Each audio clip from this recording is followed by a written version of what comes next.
Olá a todos, amigos da Brain Inteligência Estratégica. Nós estamos hoje em mais um Conversa de Mercado. E para falar sobre o futuro do mercado imobiliário em tempos de pandemia e pós-pandemia, nós trouxemos aqui a cúpula da Moura do B, uma das mais importantes empresas do Brasil e do Nordeste brasileiro. Nós estamos aqui com o CFO, o Marcelo do B, e com o CEO, o Diego Vilar. Boa tarde, bom dia a todos. Bom dia a todos, boa tarde, pelo horário que estiverem escutando, até boa noite.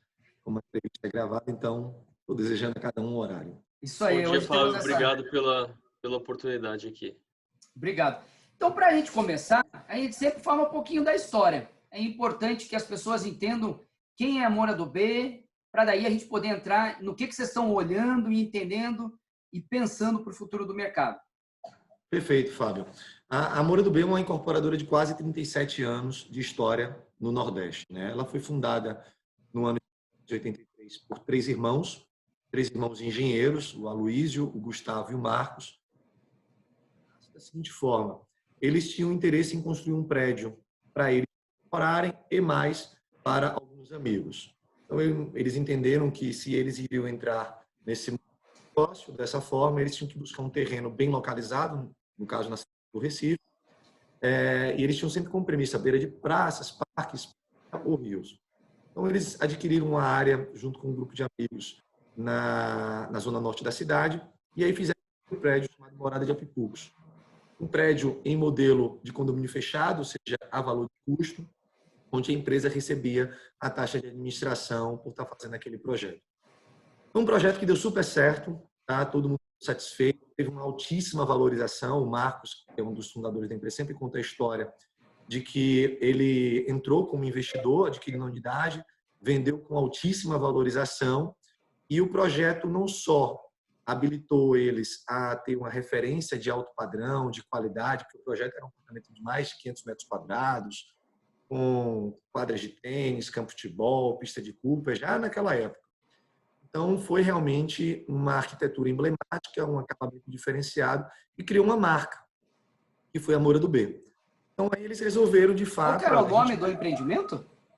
Morada de Apipucos. No bairro Morada de Apipucos. Exatamente. E aí, isso evoluiu. Eles acabaram vindo para a zona sul da cidade, para a Avenida Boa Viagem, fizeram muitos prédios, né? A gente tem mais de 40 prédios entregues na avenida. De longe, é a maior incorporação com presença de projetos realizados na cidade e nesse endereço, que é o endereço mais nobre da nossa região. E foram criando uma marca diferenciada, de altíssimo padrão, alto acabamento, nesse modelo de negócio. Modelo de negócio que não tem capital intensivo, a de geração de caixa sempre positiva e que foi evoluindo. São mais de 215 projetos entregues ao longo desse tempo.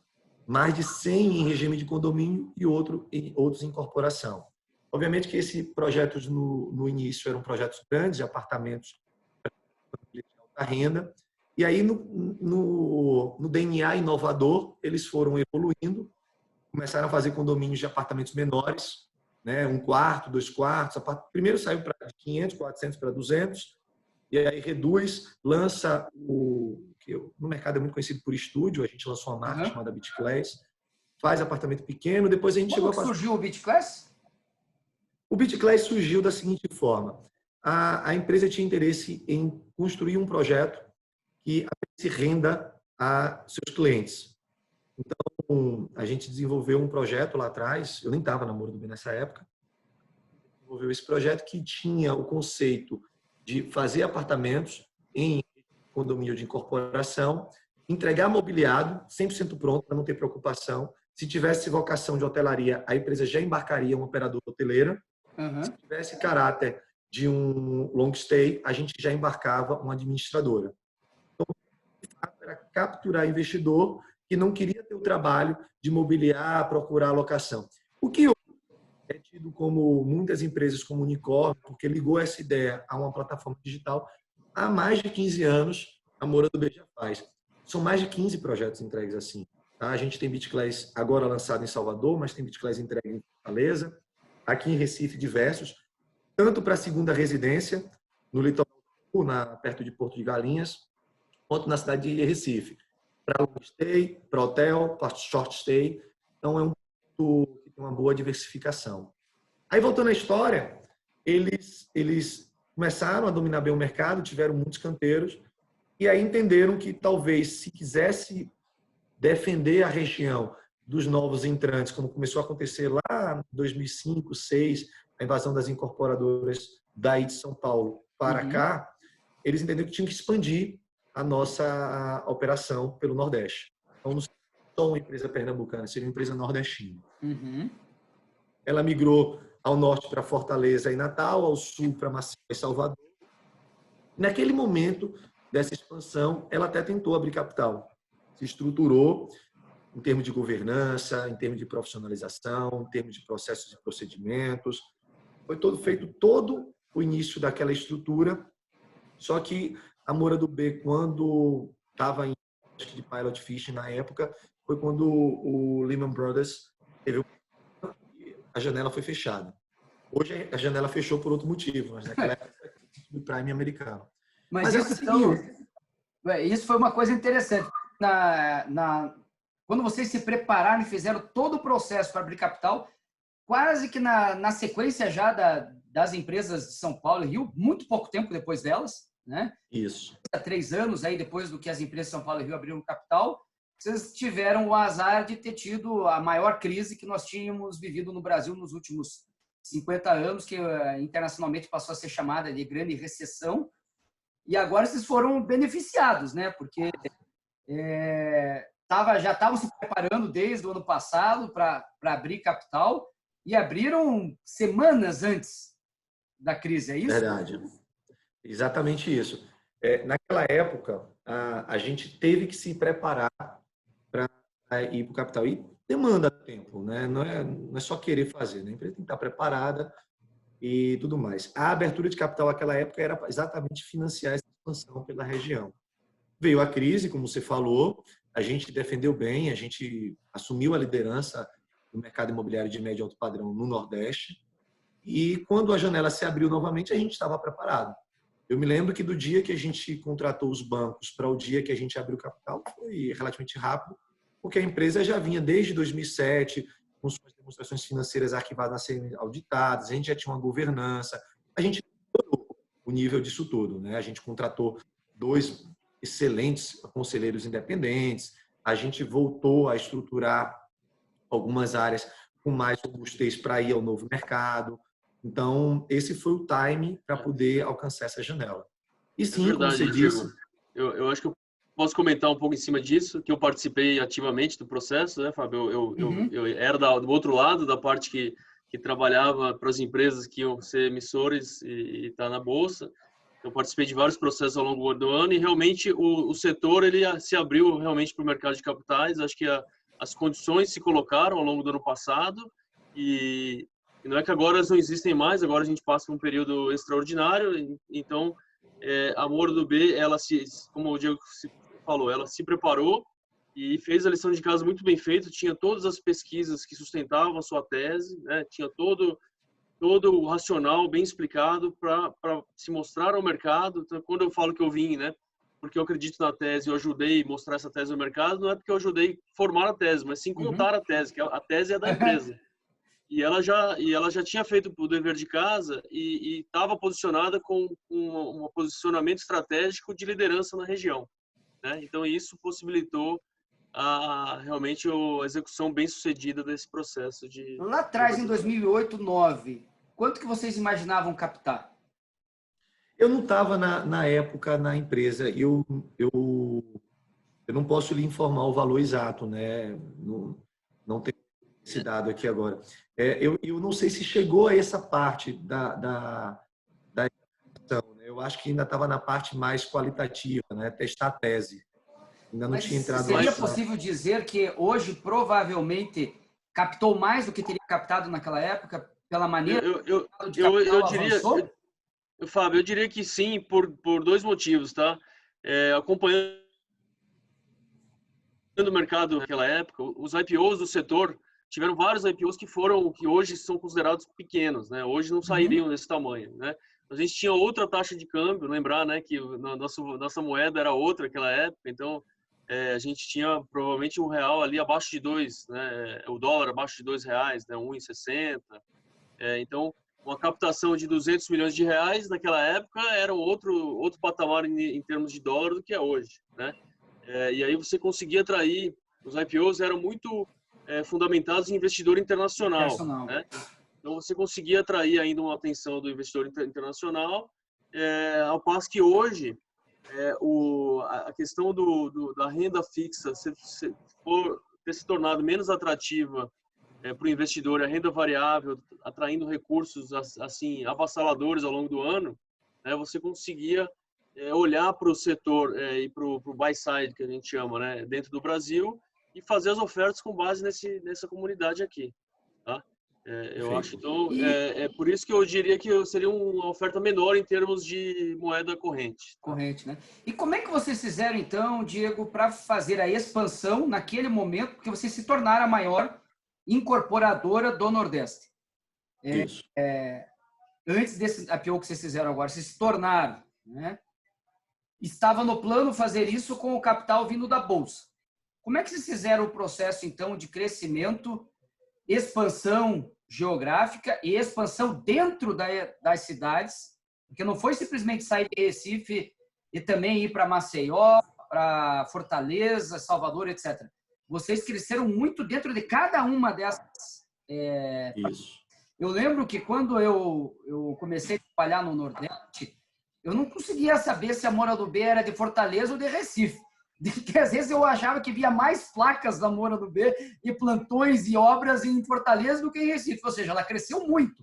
Como é que ela fez esse processo de crescimento naquele ciclo de 2008, 2009 a 2015? Tecnicamente, Fábio, te explicando, a gente tinha amadurecido, a gente já tinha tomado um tamanho dentro de Recife que ajudou em a gente se preparar para ir, né? Então, a gente pegou os profissionais da casa, levou às praças, então a inteligência da empresa foi levada lá e, somada com o conhecimento local, a gente procurou desenvolver que atendesse à regionalidade específica de Salvador e de Fortaleza, que é um pouco mais distante de Recife. Mas ajuda o fato de estar só dentro do Nordeste, né? Não é a mesma escalada de você vir de São Paulo para cá. E aí a gente aproveitou o vácuo que, como a gente conversou um pouco antes, Curitiba, como você disse, não era uma cidade de grandes incorporadoras antes, o Nordeste também não era um mercado de grandes incorporadoras. A gente teve uma invasão muito grande e a Moura, por ser uma empresa regional, ajudava no conhecimento técnico de saber como é que o produto, a prospecção, a legalização e a própria execução, a gente acabava dando um salto à frente. Do ponto de vista financeiro, a gente tinha, dentro da companhia, uma capacidade de seguir com bons projetos e alavancando eles dentro da estrutura de funding, como é até hoje, né? A gente financiava a produção. Então, a gente seguiu tomando crédito, o mercado, naquele momento de 2008, caiu, mas em termos de consumo de apartamento, ele em 2009 voltou com muita força. Né? Sim, a própria existência do Minha Casa Minha Vida, que veio a partir desse ponto, ajudou a pegar um fôlego financeiro muito grande o mercado, né? Exatamente. Aí a gente saiu expandindo, crescendo, vendendo bastante. Eu me lembro que a gente trouxe só pela inflação, a gente hoje era de 1,5 bi a 1,7 bi de vendas e lançamento ao ano, né? E seguindo bem com as obras. Pagamos, num determinado momento, um determinado preço, porque as incorporadoras vieram, elas acabaram inflacionando o mercado, então trouxeram as bases orçamentárias de São Paulo, o profissional ganhava mais, então a gente teve um descontrole inicial de orçamento de obra, como todas as outras tiveram naquele momento. E o segundo passo, quando elas saíram, era muito estoque. E isso fez o alongamento do nosso ciclo de vendas, culminando também com o alongamento do fluxo de amortização dos planos empresários de cada um dos projetos. E aí o crescimento se deu exatamente com a alavancagem de cada um desses projetos, o que acabou, por conta da redução da crise, alongando a despesa financeira. E aí veio a tese da abertura de capital da gente, né? Chegando já nesse outro ponto. Ora, se eu já estou expandido, se eu já tenho tamanho, já tenho liderança em cada uma das praças, aquele custo da minha expansão, porque eu não tiro ela desonerando meus ativos, a gente nunca tira onerado hoje, seja recebível estoque, Então, o risco de execução de um plano de expansão está mitigado. É basicamente o reequilíbrio econômico e financeiro da companhia. Essa tese deu certo. Ela, de fato, coloca a Moura Dubeux numa posição muito singular na região. E estamos aqui esperando passar esse momento atípico para voltar a pôr em prática o nosso plano. Vocês captaram quanto agora, nesse ano? A oferta ela teve o tamanho de 1 bilhão e 250 milhões de reais. Né? A gente exerceu os 2 lotes suplementares na totalidade do Green Shoe e uma fração do Horatio. Então, esse foi o tamanho, digamos assim, bruto Os da oferta. acionistas permaneceram todos eles? Você fala da abertura de capital até hoje ou os fundadores? Os fundadores, eles permaneceram? Não, os 3 irmãos, o Aloysio, o Gustavo e Marcos, eles estão no conselho de administração e estão no dia a dia aqui. Nesse momento que a gente está vivendo, o conselho de administração muito próximo da administração da empresa é fundamental, né? Então, no dia a dia da empresa, eles permanecem como acionistas da companhia. A Moura Dubeux é o nome deles, né? O nome de cada um deles é Aloysio, Gustavo e Marcos Moura Dubeux. Então, para o nosso modelo de negócio também é fundamental a contribuição, a participação e o aconselhamento deles. Mas só colocando, Fábio, tecnicamente sua resposta é sim, a oferta foi 100% primária, tá? Primária, então, não houve nenhuma venda de ações dos acionistas controladores. O caixa que entrou foi todo na companhia. Houveram deduções desse montante que o Diego mencionou, tá? Então, cerca de 1,1 bi que foi para a companhia, tá? Em termos de diluição para os acionistas controladores. Não houve venda secundária. Legal. Isso. E, bom, estamos falando aqui com uma empresa que, no caso de incorporadora, não é tão comum, que é uma empresa 100% profissionalizada, né? Esse processo de profissionalização, ele foi desenvolvido com o objetivo do IPO ou ele é mais amplo do que isso, né? Ele independeria do processo de IPO?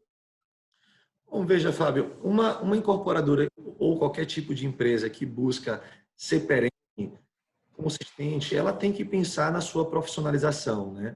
Se você imaginar grandes empresas com seus fundadores ao longo do tempo, ou desenvolve dentro do próprio quadro familiar sucessores específicos ou profissionaliza. Mesmo esse desenvolvimento natural de sucessores exige, obviamente, uma profissionalização de cada um. A Moura Dubeux, ela foi desenvolvendo ao longo do tempo. Lá em 2007, quando começou a governança a se instalar, ela veio profissionalizando e chegou ao ponto de, no ano passado, eu me tornar CEO da empresa. O Marcelo, esse ano, assumi a cadeira de CFO, porque durante um período eu acumulei as 2 funções, e com o objetivo exatamente de estabelecer uma governança altamente preparada, eficaz e aliada ao que é a prática no mercado nacional, e, ao mesmo tempo, a gente pensar na empresa de forma atemporal do ponto de vista da gestão familiar. Então, o que a gente quer aqui é aliar os interesses deles com o do mercado, em que a empresa seja rentável da melhor forma. Porém, isso não impede deles estarem aqui no dia a dia. Né? Para mim, para o Marcelo e para todos os outros diretores, a participação deles é essencial e fundamental. Tá? Então, o objetivo final é o que toda empresa busca, a sua continuidade independente de quem esteja na frente. A empresa tem que ser maior. Desculpa, Diego, e falando de continuidade, a continuidade de uma incorporadora depende de um negocinho chamado terreno. Isso.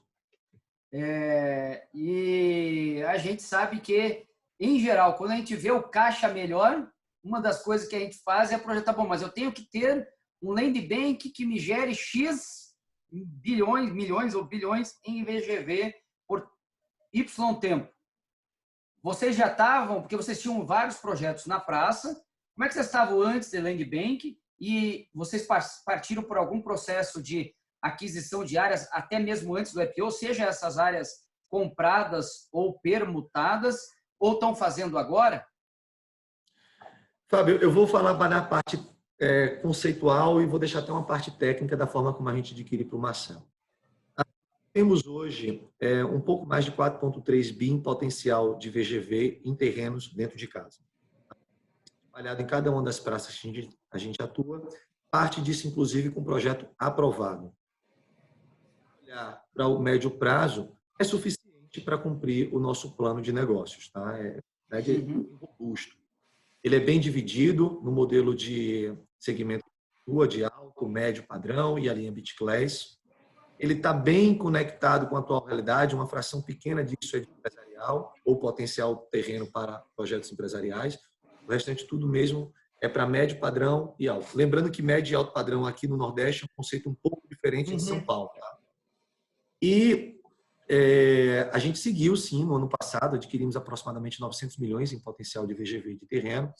E esse primeiro TRI, por conta de uma característica específica de Salvador, a gente fez 2 boas aquisições.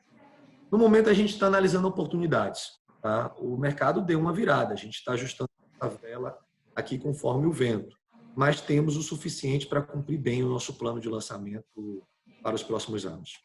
Qual que é antes do Marcelo complementar, qual que é a meta de lançamento ou o guidance mais ou menos aproximado? A gente está com guidance. Da guidance, né, Fábio? Mais completa aí. Que no nosso segmento é complicado mesmo. Eu acho que vocês estão certos, inclusive, viu? Que esse foi um dos problemas do nosso mercado, né? Perseguir um que eventualmente em algum momento poderia não fazer mais sentido, né? Exatamente. A ideia da gente é não ter guidance dado nesse momento. A gente com foco no caixa da empresa, né? Vamos esperar mais para frente para a gente poder se movimentar sobre isso. Eu vou falar deixar para o Marcelo explicar um pouco. Não, sobre isso, voltando ao Land Bank, né, desses 4,3 bi de Land Bank que a gente tem, é cerca de 20% cash, 80% permuta, tá? Essa via de regra o que a gente faz. Então, ele está comprado assim e a gente vai continuar buscando a executar as aquisições dessa forma. A não ser que tenha algo muito oportunístico de terreno que entre em algum setor que vale a pena desembolsar, a gente vai continuar fazendo dessa forma.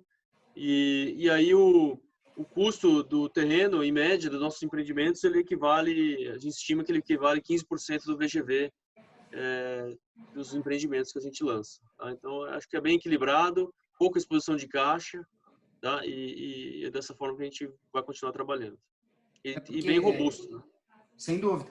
Uma coisa que é uma vantagem em atuar no Nordeste, que via de regra os percentuais do peso do terreno, seja ele via permuta, seja em cash, eles tendem a ser menores do que no Sul-Sudeste, o que possibilita ter um preço mais competitivo.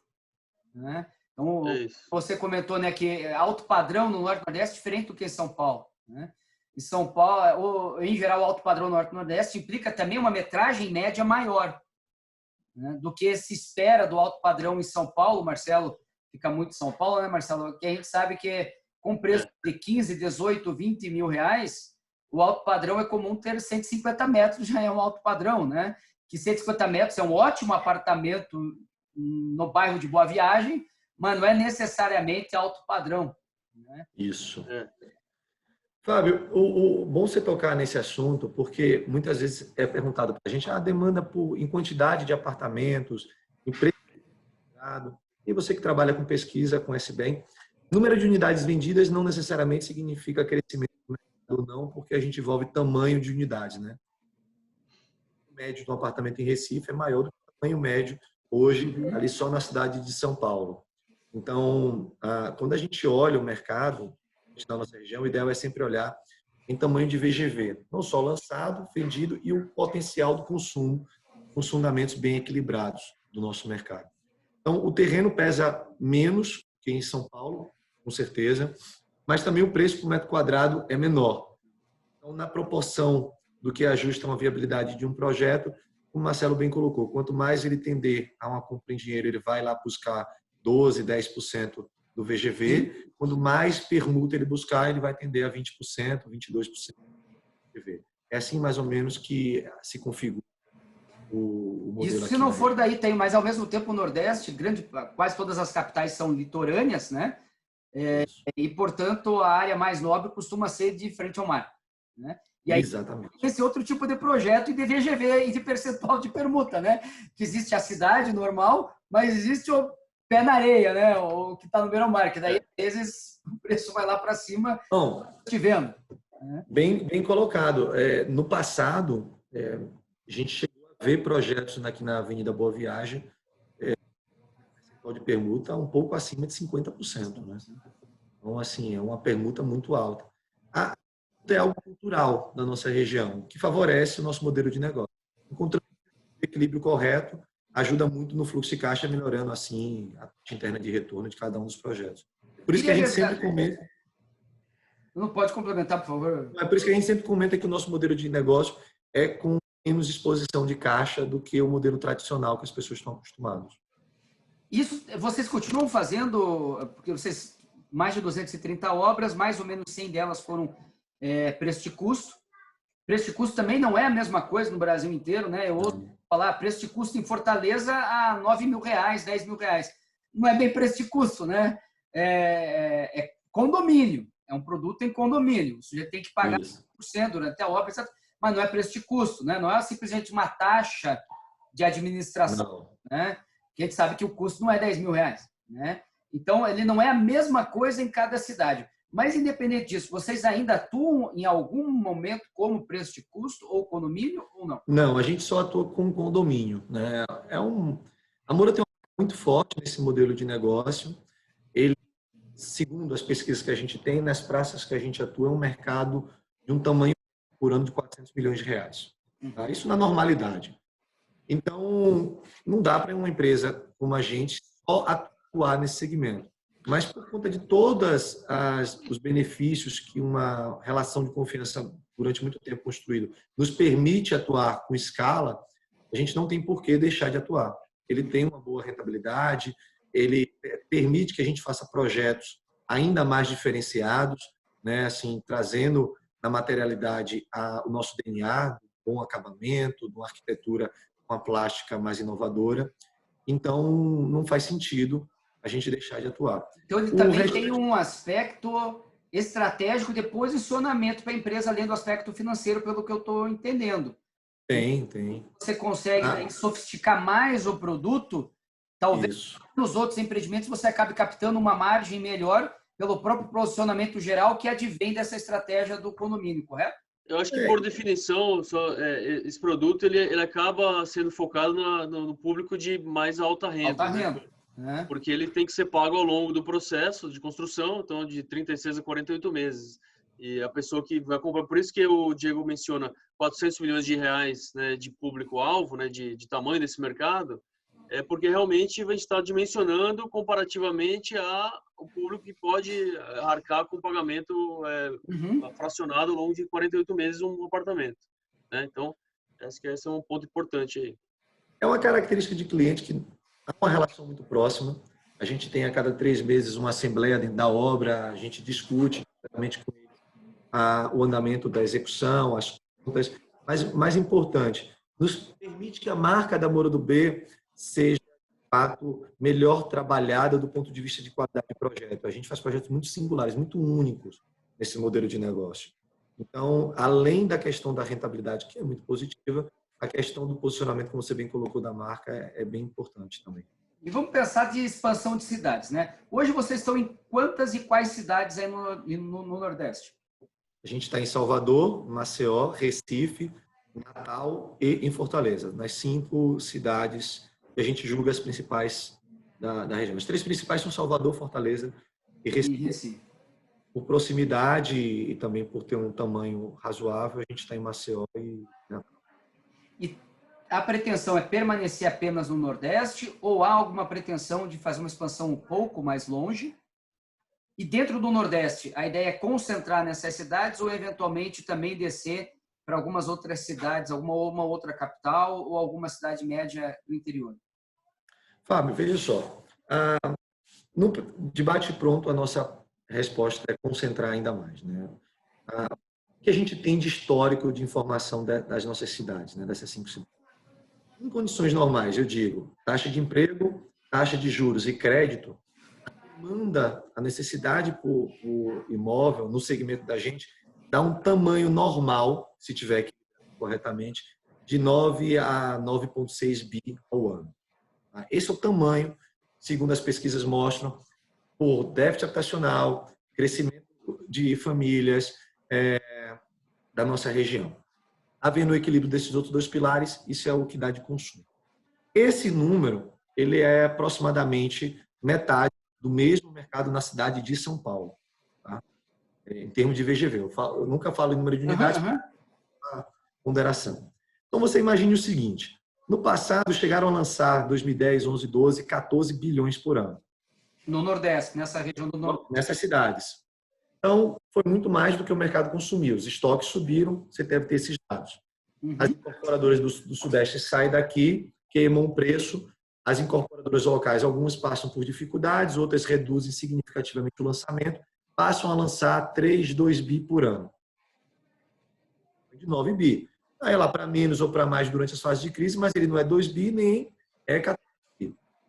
A demanda e a oferta se reequilibra, depois ela começa a se desequilibrar agora ao contrário, começa a ter mais demanda. É por isso que os últimos 2 anos foram muito bons de vendas. A gente olha para o lado, a gente tem uma incorporadora de São Paulo e nenhuma grande incorporadora de maneira capilar pela região, ou seja, em 2, 3 praças simultaneamente. Então a gente entende o seguinte, ainda tem muito mercado para explorar nessas 5 praças, ainda temos muito a contribuir lançando aqui antes de pensar em qualquer expansão. Já pagamos o preço de estar em cada uma das praças bem estruturados, com engenharia própria, com know-how de conhecimento de prospecção, legalização e entrega. Já temos uma base grande de clientes, de relacionamento com eles. Então, o mercado ainda está distante de justificar uma expansão para a gente. Uma coisa que o nosso segmento, ele não é um segmento que gera, ao expandir, ele não gera economia de escala, né? Exatamente. Você tem que ter uma estrutura completa em cada um dos locais. Com exceção da necessidade de alguns cargos de back-office e, naturalmente, de direção, você tem que estabelecer toda a estrutura naquele local. E se você não tiver uma escala suficiente naquela outra cidade, seus custos fixos te consomem, né? Então, isso acho importante. Tu aprendeu apanhando muito, né? Eu acho importante, Fábio, pegar esse gancho de ter que se estabelecer nos lugares, que a Amor do B, ela se estabeleceu nas cidades onde ela está hoje, ao longo dessa última década que a gente conversou no início aqui da entrevista. Então, esses gastos de criar uma estrutura, de estar presente nessa cidade já foram feitos. Então, hoje é simplesmente continuar e aproveitando essa estrutura já existente em cada um dos mercados que a gente atua. E vocês nunca atuaram no Minha Casa Minha Vida, certo? Não, na verdade, é bem oportuna a sua pergunta. Quando a MRV veio para Pernambuco, ela acabou desenvolvendo com a Moura do Bem uma parceria, né? Tinha o conhecimento, a MRV é uma brilhante empresa, né? Então ela quis naquele momento associar a nossa inteligência de prospecção e legalização com o conhecimento do segmento dela. E aí isso a gente criou uma marca naquele período chamada Vivex, e era sócia das SPEs junto com a marca MRV. Eventualmente eles construíam, eventualmente a gente construía, e a gente equilibrava isso na participação da SPE, e tivemos muitos canteiros de obras com eles. Eles amadureceram ainda mais na região, a gente decidiu que eles só cresciam e a gente estava passando no médio alto padrão, pela crise que todas as empresas de médio alto padrão passaram no mercado. Então a gente resolveu, de fato, naquele momento, conseguir a operação do nosso core business. Então a gente continua com eles em 2 projetos, no segmento da gente, né? Mas no Minha Casa Minha Vida a gente só tem hoje um projeto de fase de execução sozinho, tá? Só a marca da Vivex. E eles seguem também sozinhos no Minha Casa Minha Vida. Eventualmente a gente tem parceria no nosso segmento de médio padrão.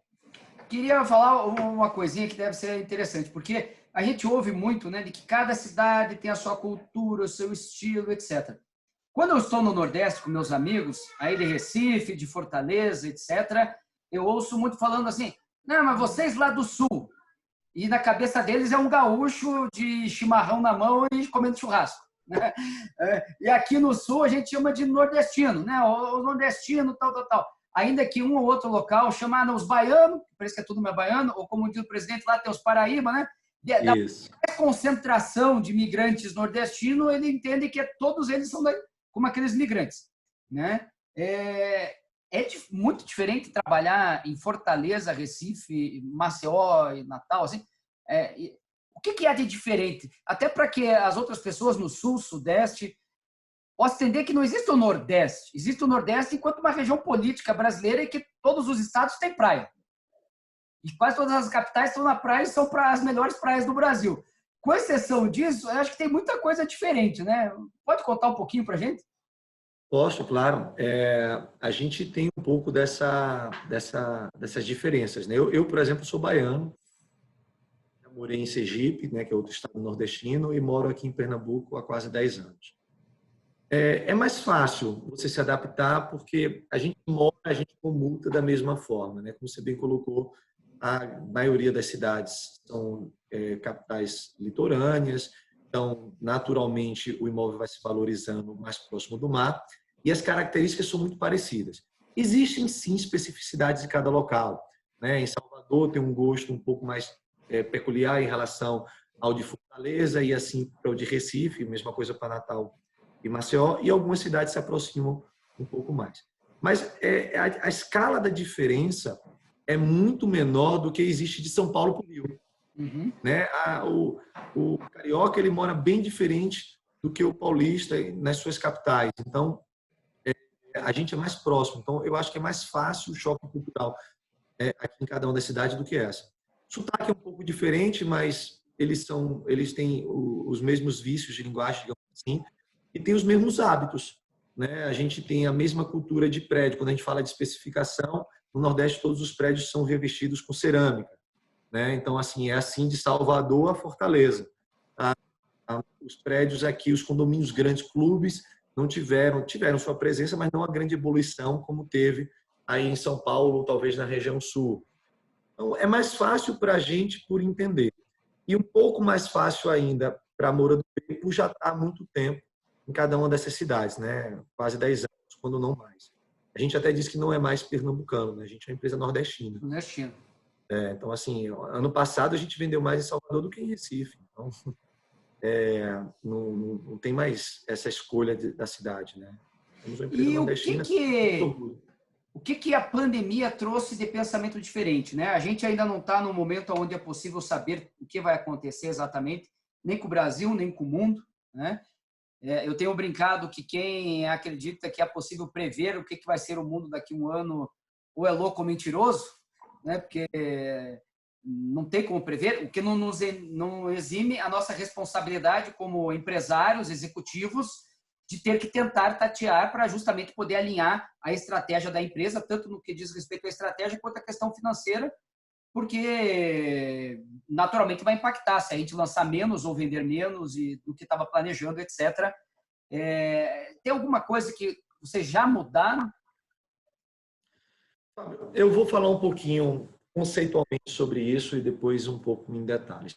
Tá? Do ponto de vista o mercado imobiliário, se você olhar os 100 anos, a forma como os grandes centros urbanos se organizaram não é tão diferente de hoje, né? Sempre buscando a melhor localização, um prédio com uma boa infraestrutura local e ler essa infraestrutura, os benefícios públicos, né? Mas também escolas, supermercados, farmácias, shoppings, tudo isso, todos os equipamentos urbanos. É muito parecido. Eu sou um pouco mais conservador em entender que cada impacto traz uma grande mudança. Eu prefiro ser um pouco mais cauteloso e entender as mudanças de hábitos de forma mais alongadas. Por exemplo, comprovadamente, porque está associado a diminuição das unidades habitacionais. Isso se mostra uma mudança de fato cultural que está virando um hábito permanente. De resto, a gente vai acabar encontrando uma vacina para essa situação. E no médio e longo prazo, a gente vai voltar a se relacionar da forma como a gente se relacionava. É da natureza humana. A gente não vive se acovardando. A gente vive se deparando com as dificuldades, encontrando soluções para elas e voltando a ter o melhor convívio social possível. Esse convívio que a gente vive nessa era moderna é a melhor forma que nós encontramos. Se a gente não vai aceitar que um problema de saúde, um vírus, mude isso, né? A gente tem que ser maior do que isso, a gente tem que encontrar. E tem muita gente, muita cabeça boa pensando na solução, tem muita gente empenhada e vai encontrar. Quando isso for encontrado, e o mercado imobiliário ele tem um grande, que hoje é uma, digamos assim, uma tendência que eu lanço daqui a 4 anos, quando eu entregar ou 3 anos, pode ter dado um completo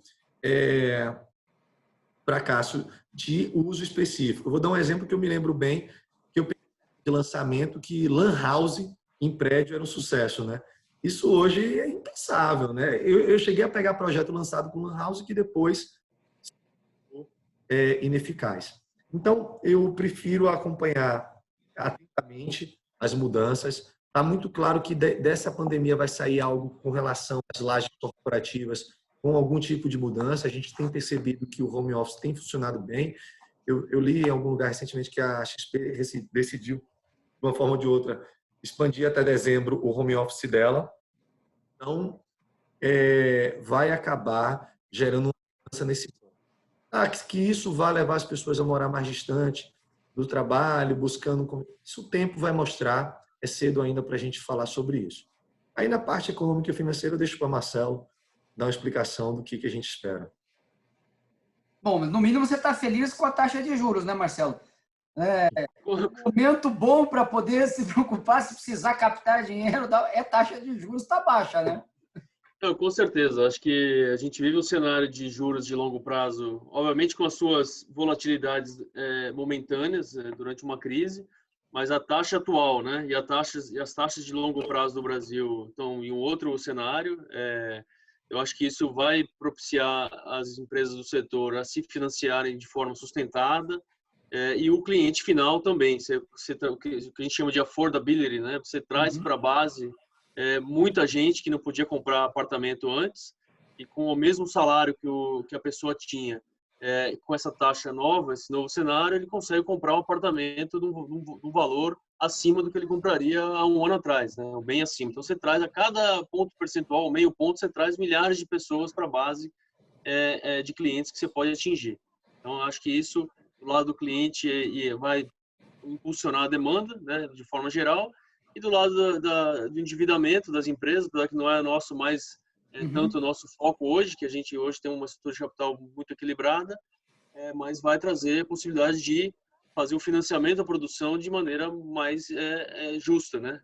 Nem mais barato, porque barato é comparado a alguma coisa, mas de maneira mais justa com relação a trazer retorno. Mas então as taxas que os bancos estão trabalhando hoje aí para o apoio à produção?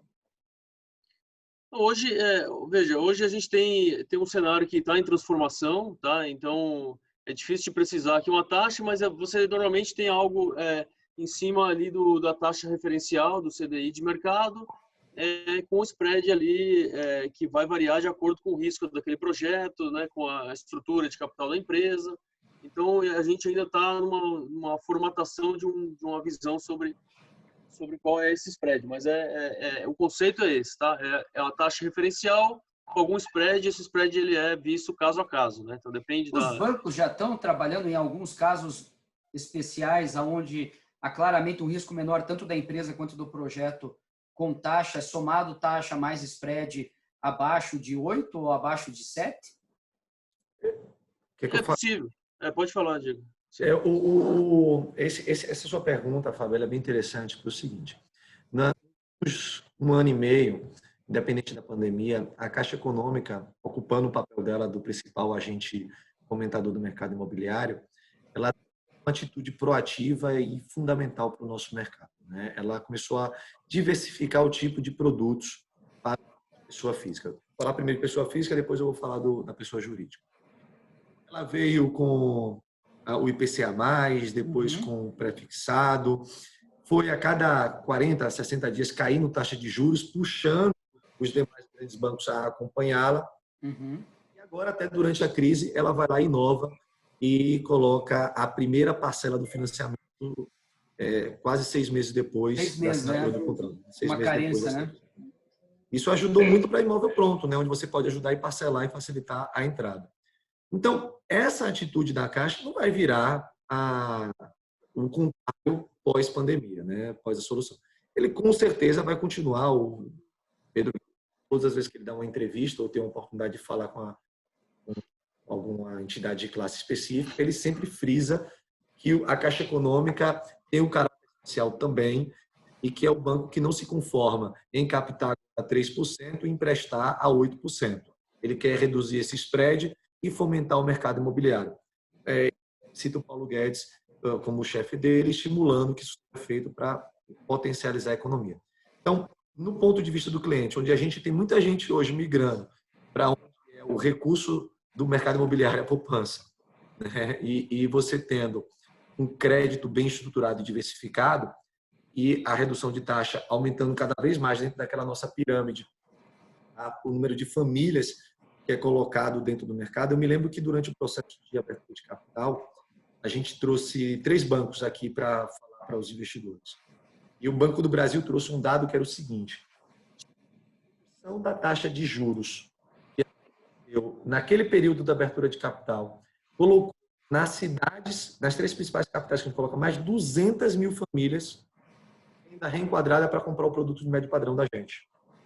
Assim, isso tende a cair, a taxa de juros caiu muito, a curva longa de juros está baixa, então fomenta. Para o outro lado, que é o PJ, os bancos nesse momento estão ainda sob o efeito de várias empresas pedindo para repactuar. Então, não posso dizer que eles estão com a torneira aberta.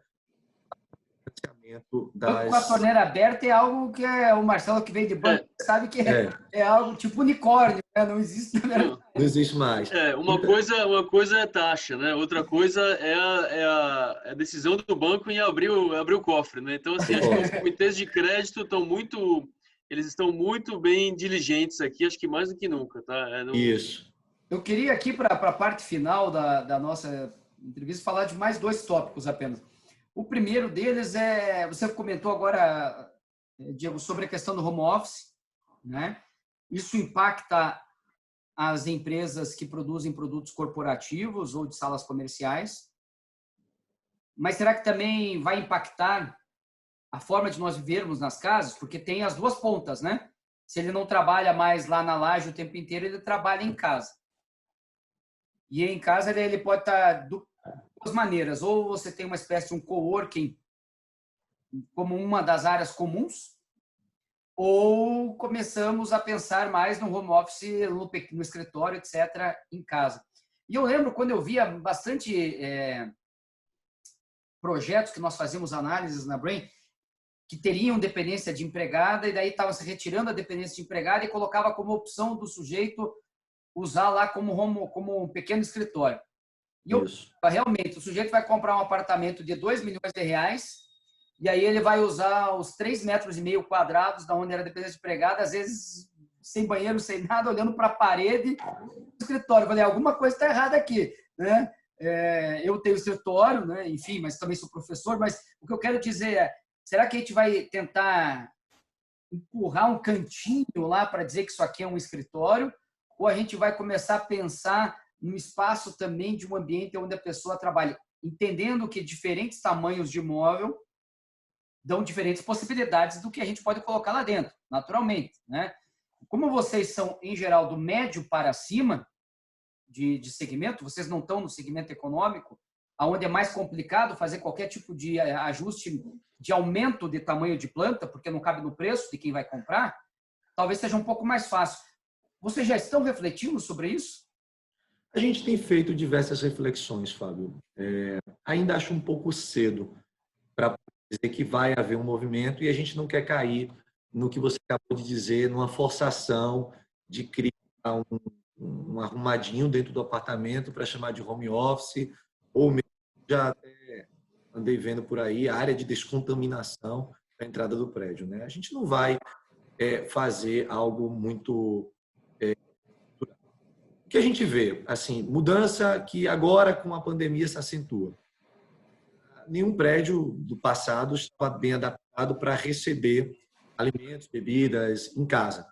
Isso, independente da pandemia, já vinha acontecendo. Olha aí o iFood, o Uber Eats, o Rappi, né? Então, de fato, os nossos prédios já estavam preparados para ter uma área específica onde o comprador não entra na área privativa do condomínio, e sim tem uma área de condicionamento correto, em alguns casos até refrigerado para determinado tipo de material.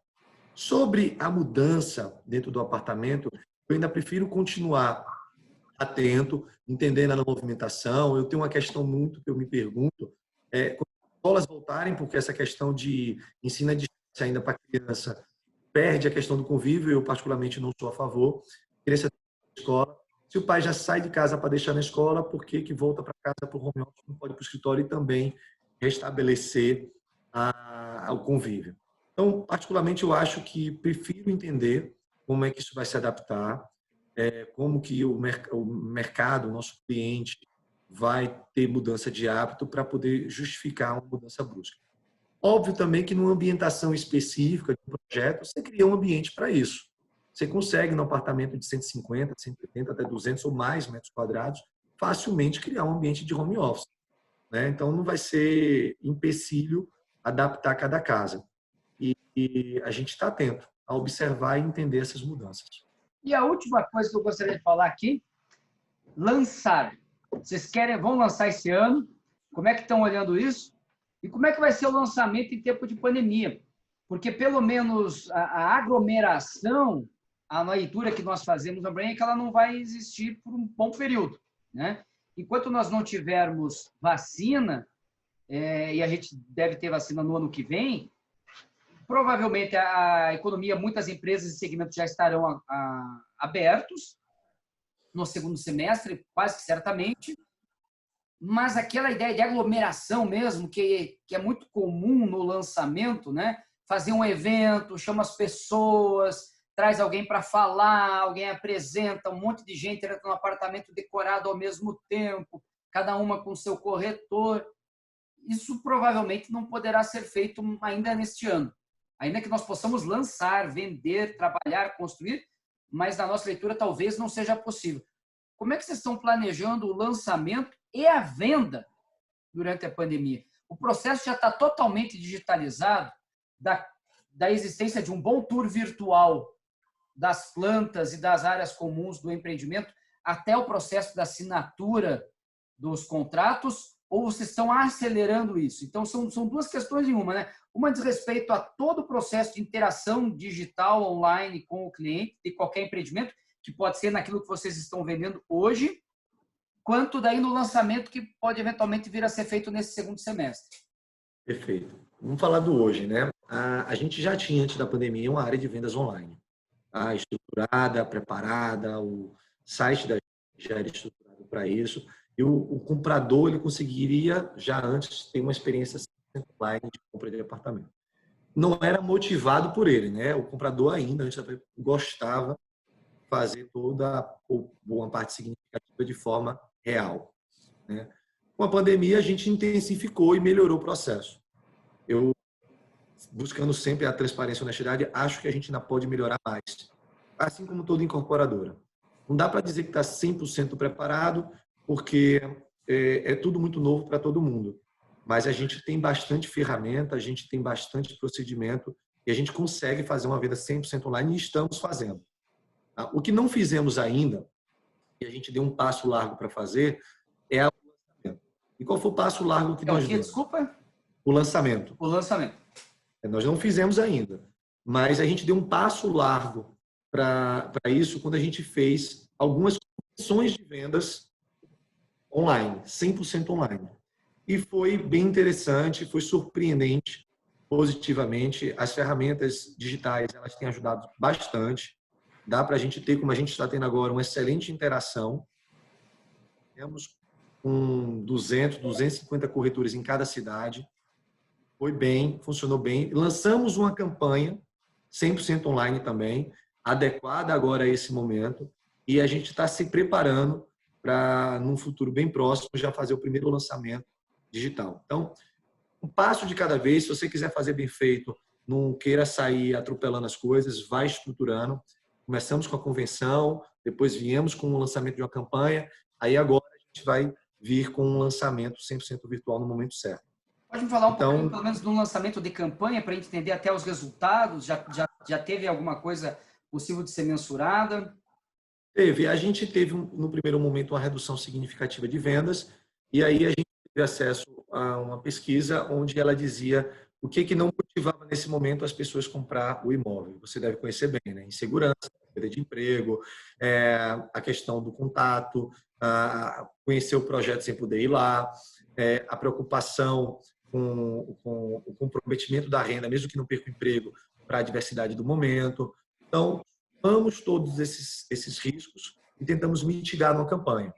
Por exemplo, se você comprar um imóvel pronto e lá vai para um financiamento do tipo da Caixa de 6 meses, eu parcelo para você o sinal. Se você, nesse período de 90 dias, perder o emprego, eu vou além da lei do distrato, eu retenho sua comissão e lhe devolvo todo o seu dinheiro. Essa campanha é só para 90 dias,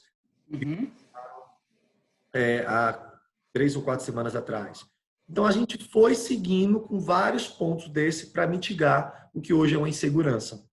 E o mais importante, voltou a ter uma tratativa com um patamar mais alto e uma campanha, se bem se bota ela no ar, ela tem um delay para começar a efetivar em contrato-assinatura. Começou a ter mais busca online, começou a ter mais interação online com o corretor e começou a ter contrato assinado. Então, vamos seguir assim, vamos ter novidade nas próximas semanas e estamos nos adaptando. É um período de adaptação. O que eu posso garantir é que nós não estamos parados. Estamos aqui 100% focados na melhoria desse processo para que no final do dia a gente tenha uma melhor experiência com o cliente comprando um apartamento. É isso, né? Hoje a gente trabalha em home office, mas trabalha muito mais do que trabalhava antes porque é a responsabilidade, né? Tem que se mexer muito, né? Um momento se coloca fogo na gente para a gente poder ter que apagar e vem e faz aquilo. Eu acho que sobre o assunto, muita gente saiu da zona de conforto, como foi para o home office, né? Teve que se reinventar na forma de trabalhar. Então, isso transforma as pessoas de forma mais produtiva. E essa produtividade é que a gente está agora 100% focado. Para terminar aqui, eu lembrei, aproveitar o gancho, né? Que uma das coisas que a gente tem estudado, como é que as sociedades têm passado no pós-crise. E uma das coisas é que, em geral, quando as crises são muito longas, a mudança de comportamento. E, em geral, essa mudança de comportamento também implica em hábitos de busca de coisas mais baratas. Nós fizemos uma pesquisa agora com 600 consumidores, que nós tínhamos entrevistado entre setembro do ano passado e fevereiro desse ano, e tinham dito que queriam comprar imóvel. E aí nós fomos perguntar para ele se ele mantinha essa ideia, ou se ele até tinha comprado, ou se ele estava pensando em mudar. E mais ou menos 25% das pessoas que mantiveram a intenção de compra estão entendendo que vão comprar algo diferente. Parte vai comprar algo diferente porque não aguentou morar num lugar que não tivesse varanda, ou que ficou muito tempo fechado, e parte vai comprar alguma coisa mais barata. E aí nós fizemos uma outra pesquisa, e aí foi um registro histórico, que no pós-Segunda Guerra houve uma diferença brutal entre os Estados Unidos e a Europa. Os Estados Unidos saíram ultra vencedores com a economia bombando, né? Nada foi destruído lá, né? Então houve uma economia de guerra, né? No sentido de aumentar a produção. Enquanto na Europa houve dezenas de inovações para a redução de custo.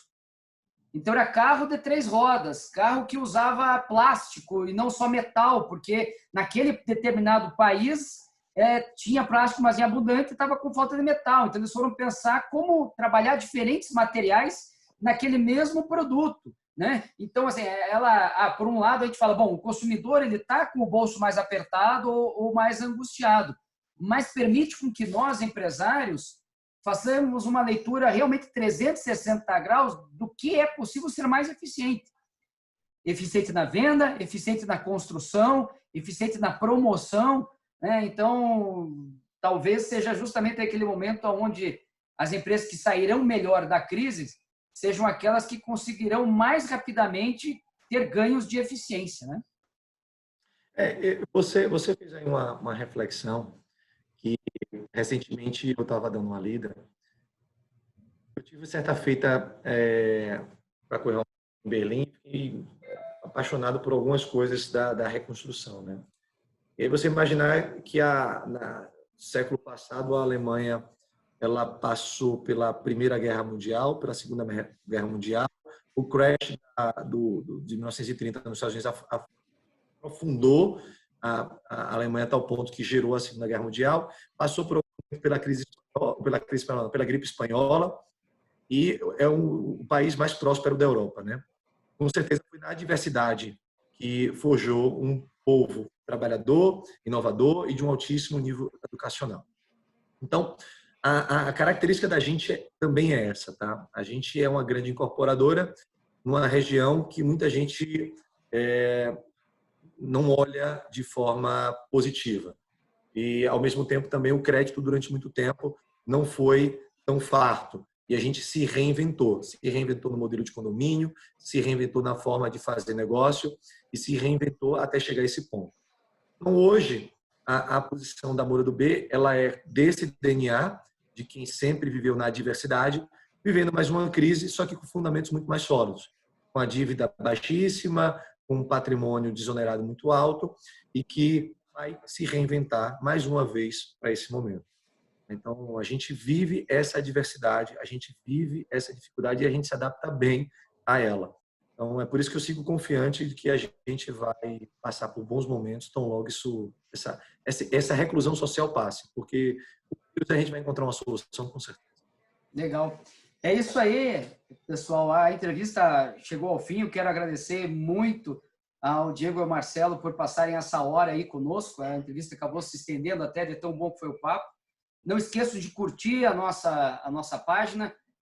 Cliquem aqui no sininho. Também estamos deixando aí o site da Moura do B para que vocês entrem no site, conheçam um pouco mais da história da empresa, dos empreendimentos da empresa, aqueles que estão aí no Nordeste e queiram comprar ou eventualmente investir em qualquer lugar do mundo, entre aqui no site também, né? E é isso aí. Muito obrigado pelo bate-papo.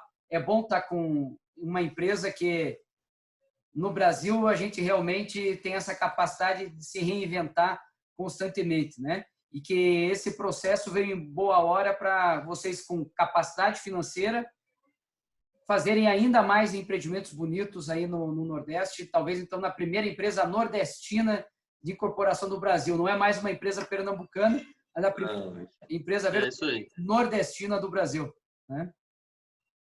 Muito obrigado. Eu agradeço em nome da Moura do B. Parabenizo você pela iniciativa, pela empresa de vocês. Estão de parabéns. Tá? Foi um prazer enorme para a gente. Pode sempre contar o que vocês precisarem. E todos que estão nos assistindo, a gente tem muito orgulho de falar da empresa. A gente gosta muito daqui. A gente tem muito orgulho dos projetos que a gente desenvolveu ao longo desse tempo. Fala, como a gente diz aqui, com os olhos brilhando. Então, vamos em frente. Deixo como mensagem saúde e confiança que isso será superado. Um abraço a todos. Obrigado, Fábio. Foi um prazer falar com você. Obrigado, Marcelo. Um abraço. Tchau, tchau.